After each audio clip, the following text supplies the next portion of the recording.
Going on, Mike the Caveman Q here again from Paleo Palm Long Island, MikeTheCaveman.com, and we have another edition of Monday Nights with Mike, Livestream Q&A, and as usual, I'm going to pull up on my phone real quick now, that way I can see your comments a little bit better, because it's not the best, for whatever reason, on my end, looking at your comments over there. So, real quick, may notice that it's 9 o'clock tonight, right? So normally we're on at 8 o'clock, but tonight Ryan LaFleur had an awesome Henry Hooft ranking seminar over at Long Island MMA, and I went and took that. It was a great seminar. So just pushed it back an hour and make sure I had time to get home and be able to answer your questions and be here, be completely aware of things. So awesome seminar tonight. While I'm waiting for you to put your questions down in the comments, one other thing you might want to look at over on Paleo Palm Long Island, I posted up a link to the Six Borough podcast I did about a week and a half ago. My buddy's over there, and a lot of awesome stuff. If you missed the first one I did back in November, make sure to check that one out. That was episode 41. This was episode 45, and yeah, good stuff. And while I'm waiting again for some more questions coming, I'll jump in. Have a guy named Brian, who I've been working with, my buddy Steve put me in contact with him, who's working on an article, and he had another question, which was regarding too much protein. Do we eat too much protein? And the answer to that question is no. We generally do not. Now, there are specific subsets of the population that could be eating too much protein, but the vast majority are absolutely not eating enough, period. The current recommendations, as put out by the USDA and the FDA and everything, are roughly 46 grams of protein a day for women and 56 grams of protein a day for men. And the thing about that is the absolute minimum for life. Okay? So there are different things. There's the RDA and there's the EAR. Now, the RDA and the EAR, they basically measure two different things. One tells you how much do you need so that 50% of the population can remain healthy. The other one is what is the amount that's needed for roughly 95%, I want to say, 95% of the population to basically, again, survive. What do they need, the bare minimum? So, when we're looking at those recommendations for that number, that 46 grams for women and that 56 grams for men is literally the amount that you need to stay alive. Now, if you are looking to build muscle, build bone, you're going to need more. If you're looking for athletic benefits, you're going to need more. And hey, Cheryl, hey, Steph, what's up? And whoever else is on, I see a bunch of people on, but I didn't get notifications on who's on, so, well, whoever's there, you can put a comment and say, hey, hi, whoever else is here. But, yeah, that amount. If you're looking for performance, if you're looking for prevention of bone loss, you're going to need more protein. If you want to optimize your liver, you're going to eat more protein. And I actually did a whole video on that. If you are a child, you're going to need more because you're growing still. If you are looking to stop muscle wasting, you're going to need more. So that 46 to 56 grams is absolutely 100% way too low. Maddie, okay, what's up? I don't know why. It's like I said, it's weird. Sometimes names pop up and sometimes they don't. So I don't know how it works, but okay, Annie, I see you on there now. Maddie and Annie, your name's there, but you didn't pop up on the feed. It's so weird. I don't know. Hey, what's up? So yeah, essentially that protein level, that 46, 56 grams is the bare minimum you need to live, period. So if you care about your liver and detoxing, you need more. If you care about actually maintaining muscle mass, staying lean, you need more. Protein is a very satiating thing. The problem is most people, not only do they not eat enough protein, they just don't eat enough, period. Okay? That's a very common problem I run into, is that people do not eat enough, period. Because everybody's so concerned about calories in, calories out, that they just don't eat enough. So they end up basically starving themselves, and that creates a stressor that's no good. And hey, Luca, how you doing? Little monkey over there. So yeah. So that's basically what we have on the protein end. Generally, you're gonna want to eat more protein from quality sources: grass-fed, organic, pasture-raised animals, wild-caught fish, pasture-raised poultry and pork, eggs, dairy if you tolerate it, full fat. So yeah, get your protein in. That's basically where we're at here. Protein isn't going to hurt you, generally. Yes, if you are looking for a true ketogenic phase, you may want to lower it a little bit, but other than that, get your protein in. Alright, Mike, what are some good drinks to have at the bar? Okay, it's funny you say that. Are you currently at a bar? Actually, I don't know if I said like cayenne on my hand or something, but I just rubbed my eye and got it in there, so don't mind me like crying my eyes out right now. So essentially, when it comes to drinking, you're not at a bar right now, it's good. So when it comes to drinking, I've actually done quite a few videos on drinking. I'll try and remember to put those in the description afterwards. But I've done tequila, whiskey, red wine, beer. I feel like I've done a couple more. I don't know what else I'm missing, but I definitely have done more than that. Essentially, though, when it comes to alcohol, what is the best drink to buy at a bar or to make at home? And the answer is tequila. So NorCal margaritas all day, tequila, club soda, a little bit of lime.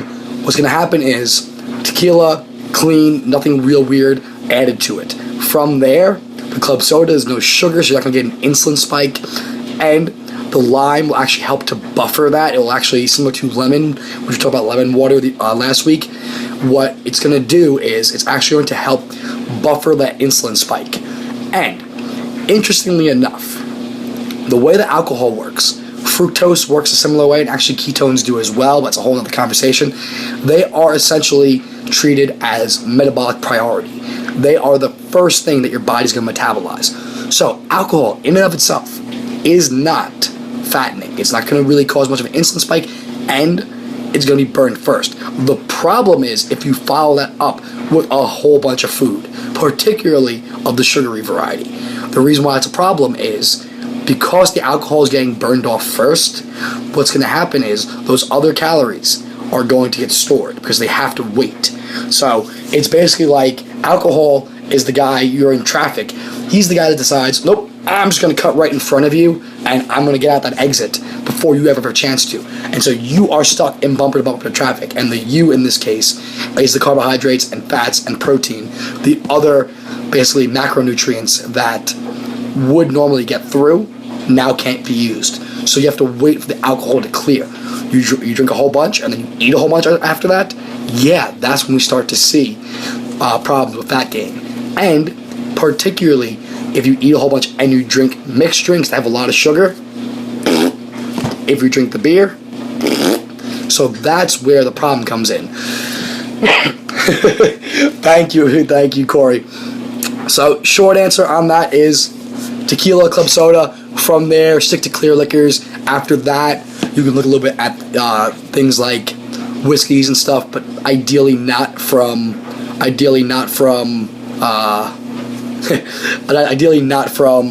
wheat is what I'm going with that. But if it's done right, it should be distilled and there shouldn't be too much left over. So good stuff. Thanks, brother. So going from there, we had Chrissy asks, vegan protein. What about vegan protein? If you are talking about like a protein powder or protein sources, if you could clarify that if you're still on here. I know you asked that question a little bit ago, but I got through the alcohol question first. But if you want to clarify that a little more, for now, operating under the assumption, talking about a vegan protein powder, what you're going to want to look at is a sprouted rice and or hemp and or pea, sprouted pea protein. So the reason being, those are generally the least immune stimulating. And the reason being with that is by soaking and sprouting those grains and legumes, what's going to happen is you're going to remove much of the anti-nutrient load, so the problematic portions that are going to cause digestive upset. That being said, soy, wheat, so the tofus and the seitans, absolutely not. Do not eat that, period. I generally advise people get away from, the vegetarian vegan end. But if you absolutely have to, if there's no other option, so good sources, best sources. Right, so what I'm saying is, like, in terms of just foods, so, if you can clarify that, I'm sorry. But, okay, so if you absolutely have to eat, for whatever reason, whether, you just can't stomach meat, you don't want to, that's fine. It's up to you. You're honestly going to be better off if you did choose some quality sources, but provided, let's say, you just can't do it, you have to do it on the vegetarian end. So you're going to want to go with those grains and legumes, but properly prepared. In terms of ordering, you're going to want to look at beans to an extent, soak them, sprout them. I like chickpeas, I like some lentils here and there. For myself, again, I don't personally do that because I get enough protein otherwise, but if that's your choice, mix and match, get in a little bit of the rice and beans, properly prepared, and you'll be better off. So, other sources, hemp, like I said before, hemp is going to be great. Pea protein sprouted is going to be excellent. Sprouted rice can be pretty good in terms of the foods themselves. If we're talking about just vegan, things get a little bit squirrelier. If we are looking towards vegetarian, then provided you tolerate dairy, that can be beneficial. If you could do eggs, that'd be even better. Egg is one of the best foods around. If we are looking at pescatarian, that'd be even better than that. Depends on really what the reasoning is behind the vegetarian, vegan, etc., etc. But if you are talking just plant-based, nothing else, nuts, which I didn't mention before, but nuts, getting some quality nuts, getting the properly prepared legumes, and properly prepared grains if you absolutely have to. And I see a whole bunch of people jumped on, so I'm supposed to get some highs. Murray, Corey, I know I kind of addressed you before, Joey, Brianna, Kevin, Dave, Ozzy, how you doing, guys? Thanks so much for hopping on. Okay, so Chrissy, hopefully that helped answer a little bit. If you have more questions, feel free to put it down in the comments. I'll answer the rest of it the best as I could, but hopefully I'm pointing in the right direction. Okay, Maddie. Okay, and Corey, huge fan. Thank you, Maddie. Do you have any solutions for getting my mother-in-law to stop suggesting that my child needs junk? She wants to give him Cheerios and cookies. It's actually really funny, and I'm going to reply to that at the end. But we had this whole exact conversation this morning over at Long Island Strength and Performance. John, Debbie, Kathy, and myself, and Meredith. Thank you. My brain reminded myself. Completely spaced out for a second there. We were actually discussing that exact concept this morning. John and I are of the volition that we are not going to be feeding our children the garbage, and we're going to be keeping it away. But then the whole point was, well, someone's going to feed it to them, and then they're going to get hooked. And it's like, what do you do in that case? So I suggest chloroform. Disclaimer: do not chloroform your mother-in-law, really. Please don't actually take that as serious advice. I do not need to go to jail as an accomplice. No, don't do it. What you probably should do is explain to your mother-in-law that you actually want your child to have the best life possible. That if she can't respect that choice, that she can't be around the kids. I mean, I don't know how else it's really going to go over in real life, but probably better than chloroform. Just gonna say, you really need to stand firm. Honestly, it's one of those things where, you can only allow people so much laterality when it comes to your life, and your child is a major part of that, if not more important than your life. And because that's a major part of what we're here for, We're here to bring that next generation along. It's all your genes care about, and honestly, that really should be your purpose, is make sure. And, if you don't want to have kids, that's on you. That's the whole thing. You find another purpose in life. But if you decide to have children, if that's your game, everything that you have should be going towards them. And why are you going to not give them the best chance you possibly can? And honestly, I didn't have the best choices growing up. We weren't doing too well points and ate a lot of garbage. And, you can make fix it. But it's one of those where people ask me, how long does it take to get healthy? And the problem is, how long did you damage yourself? And that's what it comes down to. Yeah, can Luca in this case or any other kid come back from a lot of crap? Oh yeah, I was C-section. We've talked about the problems with C-section before. Breastfeeding, partially. I had major illnesses and lots of antibiotics, lots of steroids growing up to deal with my severe asthma, and yet you can still come back from that. It's possible. It's just a lot more of an uphill battle. So how long does it take to get healthy?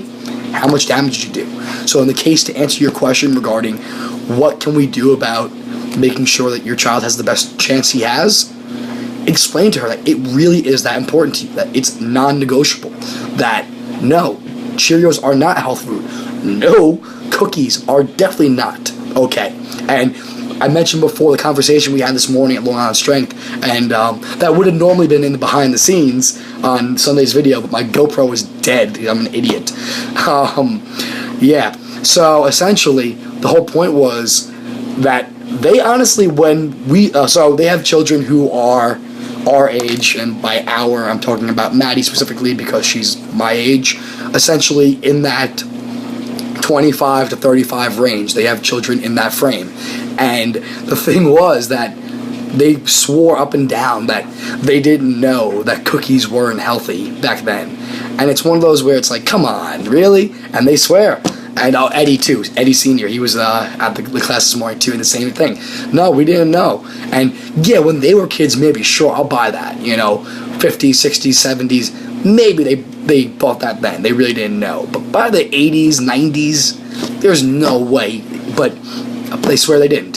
So your mother-in-law, she's still in that same generation. She's in that one that like, no, it's fine. And the fact of the matter is, it's really not. It's not. So stand firm, do the best you can, chloroform if you have to. Please don't do that. All right. So yeah, let's get some more questions and comments going on in there. I mean, so far we're about 17 minutes in, I see. So, a little over halfway in. We've talked so far about how much protein is actually the right amount of protein, and we talked a little bit about vegan protein sources, what to order at the bar, tequila, keep them rolling, and if we see each other in real life, order me tequila, I will talk your ear off, don't worry, and order me a couple tequilas, play Danza Kuduro, and you're going to have a really great night, I promise you. A couple people can verify to that, can attest to that. Obviously, we were just talking about how to get your family to buy in along in terms of making sure the kids eat right. I ate Kool-Aid packets as a kid, seriously. I ate ketchup sandwiches. Yeah, awesome stuff. Delicious. I was a freak. Yummy. Yellow number 5. Yes, absolutely. Cool. So, what other questions do we have going on, guys? Side note on that again, I'll go back. We also talked about the 6 Borough podcast. If you did not see that, make sure you go back and check that out. Stephanie, I know you were on before. I don't know if you popped out, but you were on.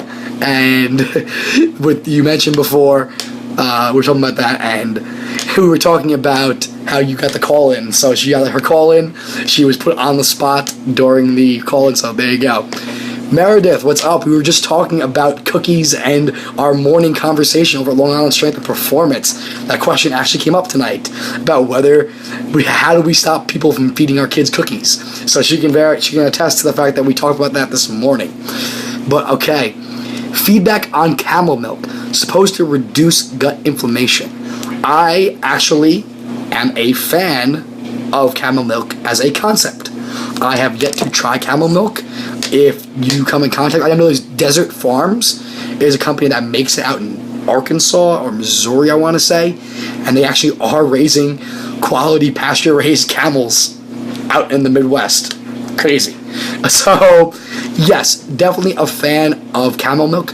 I don't know for a fact, but I'd have to assume that it is the A2 form of casein. For those who are unfamiliar, there are different types of casein protein. There is A1, there's A2. A1 is the normal generic type of cow protein that you have that is allergenic, that most people have a problem with. The A2 type, certain breeds of cows have, as well as goats and sheep. They will generally use the A2. I would have to assume that camel milk is A2. That is the less problematic casein protein. But I've heard great things about it. So yeah, the Middle East, obviously, I'm sure that a lot of camel milk is consumed. Murray, maybe you can back that statement up. I don't know for sure, but I don't have much culture from back that way, but I'd assume it's probably consumed relatively regularly. Probably why, dairy is pretty well tolerated in Middle Eastern populations. Maybe not as much as Northern Europeans, but still, it's relatively well tolerated. In terms of reducing gut inflammation, provided it is not that I know of. Fair enough. Maybe I made it up. I don't know. Like I said, I really don't know on that. However, regarding that, provided it is the A2 protein, it is likely to be less allergenic, less irritating to the gut. And as such, whey protein can generally be beneficial for the gut, both in terms of providing minerals and amino acids for the gut lining, as well as being a precursor to glutathione. So reducing inflammation, yeah, provided the casein is not the deleterious type, then yeah, it should be beneficial for the gut. Okay, Annie, is eating late bad? And the answer generally is no. It depends on what you are eating late. The reason why eating late for most people is bad, quote unquote, is that they are eating the wrong types of food. Generally, if you're coming home and eating at 11 o'clock at night, are you eating chicken and broccoli? Are you eating a steak and some asparagus? Probably not. Uh-oh, Sick Vic is on. I didn't even see you join, but I saw your logo there. It's popping up. So odds are you're eating garbage when you come home late. So if you're eating real types of food, it really doesn't matter too much what time you're eating it. We've talked a little bit about intermittent fasting on a couple of occasions, and provided you don't have too much other stresses, intermittent fasting can be a great idea. And generally, my eating window is 12 to 8 or 2 to 10. Yes, Vic. Woo, and I can't give you a good woo right now. I'm sorry, but my voice is I lost my voice a little bit. I'm at the tail end of a little scratchiness. I never got hit with any issues with my cold, but a little bit of scratchy. I lost my voice. So, woo, that's all I got for you. Sorry, buddy. So essentially, though, no, eating late really isn't problematic, provided you're making good choices. Eat real foods, shouldn't be a problem. Don't start going and eating, a ream of Oreos. Probably a bad look. Mikey, how you doing, brother? Crazy Mike, my man. It's been a long time. So, always a pleasure to see you. All right, Giuseppe, what's up, brother? So your question of, are onions too sugary? And if we're talking about a strict ketogenic diet, probably not. If you absolutely are crushing onions, you're eating them maybe. If we're talking about, eating them in the context of food, if you're adding them to your steak, adding them to something, nah, you'll be all right. Carrots, things like that, maybe, but onions have a lot of beneficial properties that, provided they are not a gut irritant for you, you don't have a problem with FODMAPs, then nah, I'm not too worried about them breaking out of keto. And Susanna, what's up? Sean, what's up, man? How you doing, man? How you doing? All right. So, Mikey, is celery, is it good for you? Yeah, sure. There's really not too much beneficial or deleterious to it. The one side note to that is, if you have issues with your kidneys, celery root powder can be somewhat beneficial. The reason being is it has mild diuretic effects, so it can actually help clean you out.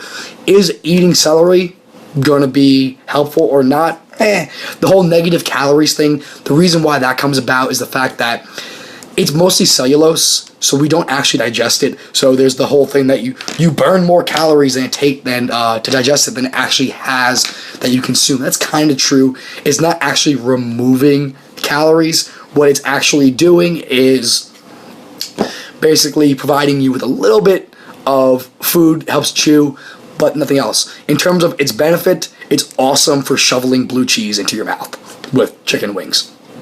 That's pretty much the only time I have celery, unless I like chop it up and add it to something. For a while, I would chop up onions and carrots and celery. Like, I'd get the tri-mix, and I would put that into my ground beef for taco salad.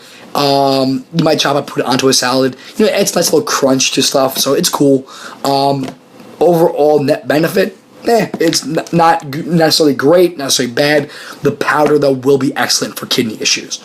So, hey, Amy, what's up? Looks like you did actually make it, so I promised you a big shout-out if you made it after your 14-hour workday, so big shout-out. What's up? All right. Yeah, so we talked about actual best protein recommendations, what they really are. We've talked about how to not chloroform your in-laws into not giving them cookies and Cheerios. Talked a little bit about vegan proteins, best alcohol to order. Talking about whether onions are too sugary. Eating Kool-Aid packets and yellow number 5. Camel milk. Eating food late. Celery. Adding it to tuna salad. Yeah, exactly.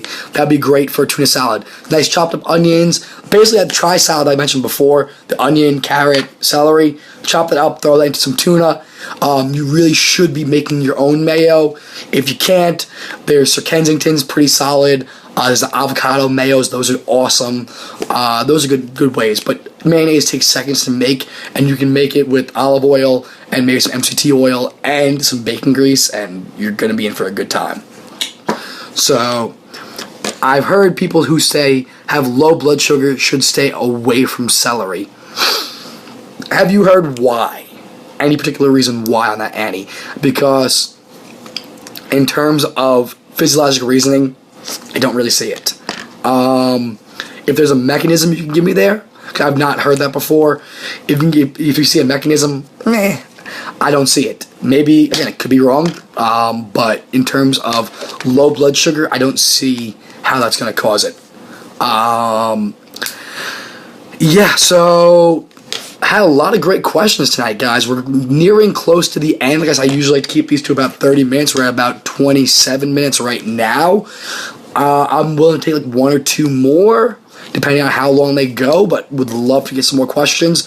Otherwise, while I'm waiting for you to put those questions in, guys, I truly appreciate your taking the time out of your day to join me tonight, especially different time slot. Maybe this is a better one for you. If it is, let me know in the comments. That'd be great. That way I can keep it rolling and decide what to do with moving forward. 8 had been moving pretty well, and in terms of 9 o'clock, this worked out pretty well too. Though I mentioned in the beginning, but the reason we had to move it, Ryan LaFleur had an awesome seminar tonight over at Long Island May. That was great. Other than that, in terms of what we have going on, let's I appreciate you guys taking the time out of your day. And if you're watching on the replay, thanks for making it this long into it. Hey, Nick, I saw you just joined. Did you get a chance to hear the podcast? I mentioned that a couple times already, but I was on the 6 Borough podcast, and we had an awesome time. Nick works with one of the hosts of that show, and we had a great time over there. All right. Hey, Mo, what's up, brother? Okay, Annie, celery lowers blood sugar? Not sure, just throwing it out there. Yeah, never really heard that before. I don't see that. Maybe the fact that it, is mostly just cellulose fiber. I don't know. I don't really see that being a mechanism that works. Does your blood type have any determination on your health? And Mariah, I do not think so at all. Period. I know there's a big push on that, eat right for your type and all that stuff. But the problem with it, if you look at most of those, when you look at the way they do it, the ordering of when the blood types come about is not right. And what I mean by that, actually, I'll be very honest, I'll be straightforward on this. I have not looked into it much. But here's the deal. I know, because The thing is, blood type is great if we're talking about, making sure that you live after a blood transfusion, that you get the right types. But the ordering, I don't remember from, genetics when I was in my undergrad years, 10 years ago, what are the ordering? And I don't care enough. Honestly, it's funny, I don't even know my own blood type. Probably would have been important to know if I had gotten like a major injury while I was fighting. What do you need for your transfusion? I don't know, look it up. That's your job, guy. I'm the one bleeding out. But anyway, whatever the ordering is, whether it is A, B, B, and O, depending on which came first, what I do know is the most common, which I believe is O, happens to weirdly link up with a paleo diet. Like, it's mostly avoid grains and legumes and eat lots of animals. And then the agricultural-based ones, it is one that, a blood type that evolved later on. So, remind me, I'll do a whole video on this. I'll make that this week, maybe tomorrow or something, because that way it actually forces me to remember it a little bit better. So, yeah, it's one of those where it's like, wait, so you mean actually eating real foods that don't include grains and legumes happens to be the most popular, the most common blood type? Wow! Imagine that! No wonder somebody's seeing such amazing success. And I know that the ordering, though, so like, an agricultural diet that's heavy on grains and other Neolithic foods happens to be a blood type that's older in terms of years, and then more of like a strict vegan, frugivore type of a one is one that evolved after too. It's really squirrely, the math. It doesn't add up right. So I think more the fact that people are eating more towards an ancestral diet is the better bet overall. But I'll do that as a full topic. It makes me actually have to do a little more research on it. That way next time I have to talk about it, I know better. But I do know that. That I do know is that the evolution of the blood types does not correlate to our actual evolution of ancestry. That I know for a fact. So, if it's going to get people eating to an ancestral diet, great. If they want to buy in that it's their blood type, great. Kind of like if eating more or rather, if you believe that acid-alkaline balance is going to get you eating more vegetables and to a lesser extent fruits and drinking more water, if that's what's going to get you going towards that direction, sure, believe in the acid-alkaline balance, whatever. If it's going to get you to stop eating meat, then yeah, no good. So that's where it comes in. If you think that you should be eating on a vegetarian diet because your blood type says that, no. Alright, enough of my weirdness. Mikey. Alright, how you doing MMA? Eating red meat, good for you. 150% absolutely grass-fed, organic, pasture-raised, best choice you can. If you can't get the best quality, trim the fat. Otherwise, yes. Animals, good, do it, period. I have a lot of videos on that. I have a 2-hour-long podcast with Life of a Fighter about why red meat is not going to cause cancer. It's not. Don't barbecue it every day. That's going to be your best bet. But other than that, no. I've had a long day. I'm getting extra squirrely now. Regarding the MMA, I am mildly semi-retired right now. I did do the seminar tonight, like I said, with LaFleur, and it was awesome. Other than that, I get some training in, mostly Brazilian Jiu-Jitsu. I'm going to start doing a little bit more striking soon. I did really enjoy it tonight, so it kind of gave me a little bit more of the itch. I definitely have the itch, but right now, while I'm working on my doctorate, I don't have enough hours in the day to dedicate towards fighting. So as much as I miss it, as much of an itch as I have to go back towards it, I can't dedicate as much time to it as I would truly like to. So that's basically it. Excuse me. And yeah, so I think we're going to wrap it up there, guys. Everybody who was on again, thank you so much. I truly appreciate you making it on. Those who are watching on the replay, again, thanks for making it this long. If you haven't already, head on over to Instagram and Twitter, which I don't really go on there much, but you know the deal. And follow me over at Mike the Caveman. Head over to, I have the Paleo page, Paleo Primal Long Island here on Facebook. I sometimes put other content besides Mike the Caveman content when I remember and have hours in the day to do that. I really try to. MikeTheCaveman.com is getting a redesign. Kim Ross has done an incredible job with that. Love her. She did such amazing work with that. That should be launching in the next week or so. And over on YouTube, so youtube.com/MikeTheCaveman. Imagine that. Please head over there. Give me a subscribe. Daily videos. Your questions. I'm here for you guys. So, love you guys. Thanks for coming on, and I'll see you tomorrow.